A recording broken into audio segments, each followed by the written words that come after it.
Marah, udah jelas. Kita semua marah. Kita ngomong, memberikan aspirasi dari yang damai. Sampai rusuh semuanya, banyak korban kayak gini. Tapi mana? Masih belum ada wakil rakyat yang ngedengerin tuntutan kita.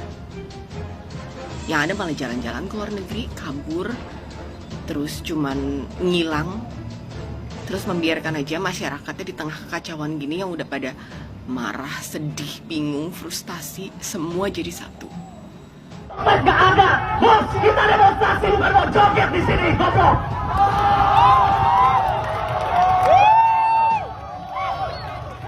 Bapak polisi, Anda sebagai polisi, Anda itu rakyat.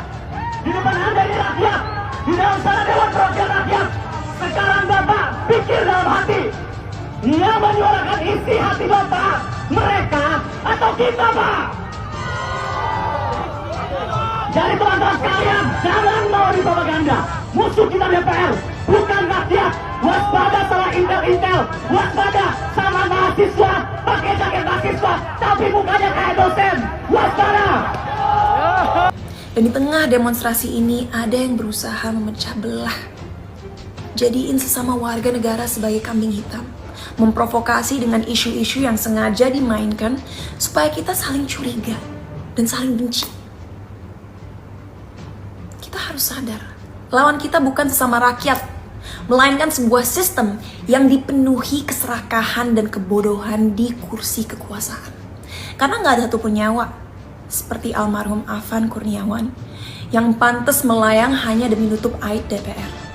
Gak ada anak bangsa yang pantas mati, karena kesalahan itu, kesalahan rasa, dan kesalahan hati para wakil rakyat. Kalau misalkan ada beberapa anggota DPR yang dipecat, namun faktanya misalkan ya ada satu anggota DPR dia dipecat dari Komisi 3, tapi faktanya dia nggak dipecat tapi cuma dipindahkan ke Komisi 1, itu karena pemecatan, kayak gitu. Nah, manuver ini sudah berjalan dari periode 2000, udah 20 tahun kayak gini. Menurut gua udah usang, menurut gua rakyat juga udah muak, gua udah muak. Jadi setidaknya perlu ada pertanggungjawaban yang jelas kayak gitu. Ya sama dengan halnya dengan pihak kepolisian, perlu ada pertanggungjawaban yang jelas, tidak hanya dengan saya minta maaf dan saya prihatin. Apa bedanya dinonaktifkan sama dipecat? Kalau dipecat dia tidak bakal kembali, kalau dinonaktifkan apakah dia bakal kembali? Itu pertama. Yang kedua, seandainya kalau misalkan dinonaktif, rakyat bisa percaya kalau secara sejarah tidak adanya anggota dewan yang terpilih, padahal dulunya itu narapidana kayak gitu. Nah itu yang kita nggak mau. Ini adalah masyarakat yang pada nggak percaya. Gua pun juga nggak percaya kayak gitu. Oke, kalau misalkan gua begini, keresahan para masyarakat ini ada 17 poin. Kalau gua yang paling pengen, yang gua tuh adalah RUU pencabutan aset. Itu yang pertama, karena menurut gua koruptor yang ngambil uang rakyat. Nah ini menariknya gini, ada satu anggota dewan. Kalian bisa tahu namanya siapa, gue gak perlu sebut namanya lagi siapa. Soalnya anggota dewan tersebut yang bikin kericuan ini juga kok. Dia dulu bilang kalau misalkan koruptor itu selayaknya KPK, itu tolong tangkap koruptor secara humanis. Maksud gue tuh kayak dari narasi itu aja, koruptor itu harusnya tidak ditangkap dengan humanis, tapi ditangkap dengan tegas. Tidak perlu adanya kayak kolaborasi dulu untuk KPK, ngomong dulu ke partai supaya partai itu bakal ngomong dengan partai, itu baru ntar koruptornya itu dikirimkan. Jadi KPK nggak perlu cepet berdua, nggak perlu ada kayak gitu, langsung aja korupsi ada bukti tangkap. Nah makanya gue setuju banget dengan RUU perampasan aset, itu yang pertama. Nah tapi yang kedua, tiba-tiba ada lagi nih gue, ya itu ya saudara kita Afan. Gue menuntut adanya pertanggungjawaban, bukannya peminta maafan ya, pertanggungjawaban dengan jelas. Baiklah, para anggota dewan atau pemerintah, menurut gue profesi itu ada dua tujuannya. Ada profesi gue seperti komika, yang tujuannya itu membuat orang bahagia. Tujuan gue adalah membuat orang tertawa, ya. Kalian lebih mulia, kalian itu tujuannya bukan buat orang bahagia, tapi buat orang damai. Kalian dipercaya untuk publik, untuk menciptakan kebijakan, untuk membuat masyarakat itu damai dan sejahtera. Ingat, rakyatnya sejahtera, bukan dewan perwakilannya yang sejahtera. Kalau selama ini masih ada rakyat-rakyat yang kemiskinannya itu masih banyak, masih tinggi, namun ada cuma satu anggota dewan, punya jam itu 11M, punya mobil itu banyak. Bayangin, mobilnya itu banyak, supirnya satu, supirnya bingung gitu, mau naikin yang mana. Nah makanya kayak gue bingung gitu, apakah masyarakat itu bakal damai atau tidak kalau dengan cara seperti itu. Ya menurut gue itu dia sih, sekiranya itu. 17 plus 8 tuntutan rakyat. Bentuk tim investigasi independen kasus Afan Kurniawan, Umar Amarudin maupun semua korban kekerasan dengan mandat jelas dan transparan.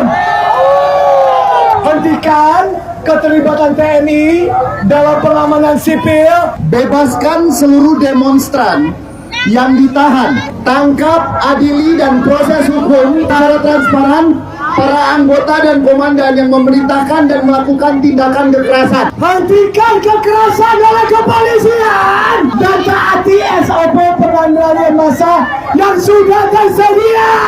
Bekukan kenaikan gaji atau tunjangan anggota DPR dan batalkan fasilitas baru. Publikasikan transparansi anggaran secara proaktif dan dilaporkan secara berkala. Selidiki kepemilikan harta anggota DPR yang bermasalah oleh KPK.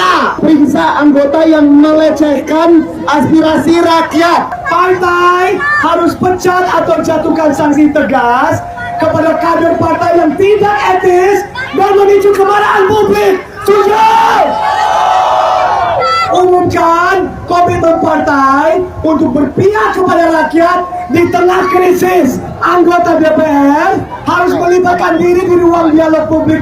Tegakkan disiplin internal agar anggota TNI tidak mengambil alih fungsi Polri. Setuju? Komitmen publik TNI untuk tidak memasuki ruangan sipil selama krisis demokrasi. Pastikan upah layak untuk seluruh angkatan kerja. Ambil langkah darurat untuk mencegah PHK massal dan lindungi buruh kontrak. Buka dialog dengan serikat buruh untuk solusi upah minimum. Bersihkan dan reformasi DPR besar-besaran. Setuju? Reformasi partai politik dan kuatkan pengawasan eksekutif. Susun rencana reformasi perbajakan yang lebih adil. Sahkan dan tegakkan undang-undang perampasan aset koruptor. Reformasi kepolisian agar profesional dan humanis.